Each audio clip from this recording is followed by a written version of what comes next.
Hello guys, welcome to another video. It's literally just started pouring with rain, but I'm going to carry on anyway. You join me today out and about, just wrecking a course in order to do some Kenyan Hills.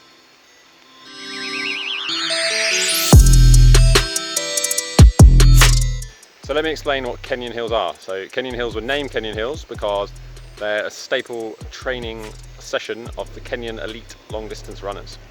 Interestingly, I've been doing quite a bit of reading about Kenyan Hills recently, and everyone's take on Kenyan Hills is slightly different. But what I take from what I've read is that Kenyan Hills are essentially running an undulating course, so some uphills, some downhills and some flats, whilst maintaining the same pace throughout. So your effort level going uphill is going to be higher than it is coming downhill, because you're just going to be trying to run at the same pace. So when I run uphill, my heart rate is going to go up. When I'm running on the flat, my heart rate will come down slightly, and when I'm coming on the downhills, I'll be relaxing more, but my pace throughout will be the same. So it's a bit like a fartlek session that you might do around the track, but you're incorporating some nice hill training in there too.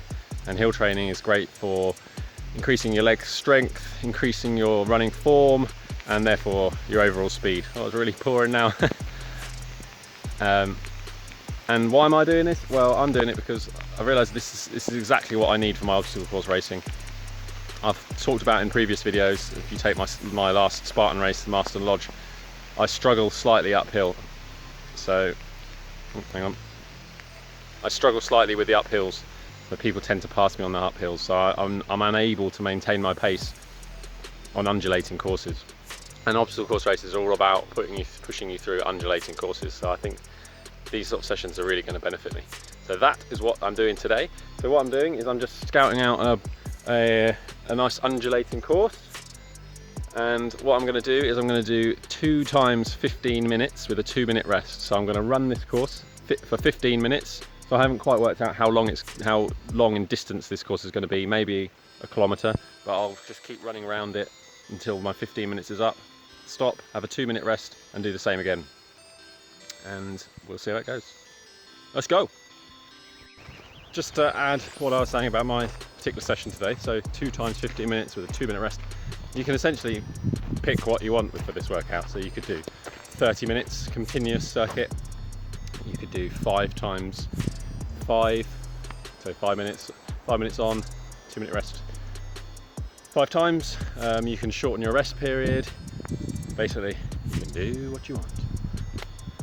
But what I would say is, if you aren't that experienced in running and you're still a bit of a beginner, don't go crazy with hill reps to start with. You want to build a bit of leg pace and leg strength up on the flats before you go into hill reps and things like that, and hill training, because otherwise you might get injured, so just be careful.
That is my Kenyan Hill session over. It was quite tough. You can probably see him on my face.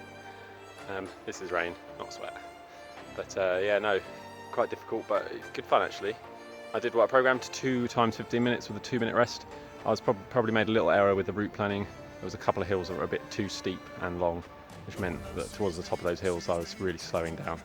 But yeah, know that for next time. And I said before I set off that it's similar to a fartlek run.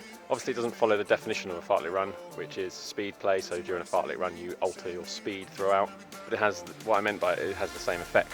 So you're keeping the speed the same during Kenyan Hills, but your intensity level is going to be changing like it does throughout a fartlek session. The added benefit of Kenyan Hills is obviously you're getting some good hill training in there as well. But yeah, very beneficial session I think from obstacle course racing. It felt a bit like doing the pain you feel during an obstacle course race, that you have to keep pushing despite the terrain. And it was an interesting mind shift. I do a few trail tempo runs, basically 80-85% effort over trail. But naturally I kind of fall into the routine of slowing down on the uphills and speeding up on the downhills, which is where I'm comfortable.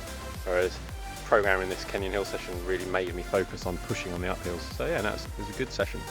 So time to get out of the rain and get home. And that was my Kenyan Hills running experience. It's the next day now. I'm in London town, and I just wanted to sit down and just let you know how my training for the Obstacle Course Racing World Championships has been going as a whole. So after Marston Lodge Spartan race, I was suffering a little bit from an ankle sprain. Nothing major, just a minor ankle sprain. But what it meant was for the couple of weeks after Marston, when I'd go on a run, my ankle would be a little bit sore afterwards. So I kind of veered towards a lot of cycling, or a fair bit of cycling during that time. And as a result, I missed a fair few quality run sessions. But that's all behind me now. So on the build up to the World Champs, I'm going to make sure I'm getting in those run sessions. We've got about 9 weeks now until the World Championships, so it's getting quite close. I'm a little bit anxious about whether I'm going to be ready for the World Champs. Last year I suffered quite badly from cramping issues, so I want to make sure that I've got the running under my belt for this year. But also I want to be ready for the obstacles. They're quite obstacle dense courses, so they really do test your grip.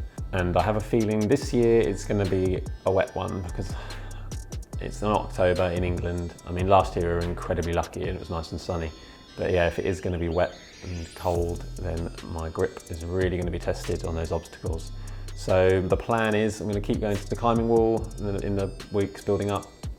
And I also got a small kind of, I wouldn't call it an obstacle course training area, but I've got some monkey bars and things not far down the road from me. I'm going to go there on wet days and train my grip in the wet to really test it and simulate those conditions. But yeah, that's pretty much it. Training is all go for the World Champs, and that's me done. I'm not in my swanky London pad or anything, unfortunately. We're staying in a hotel though, very nice hotel. I'll give you a little show around. Here's the view.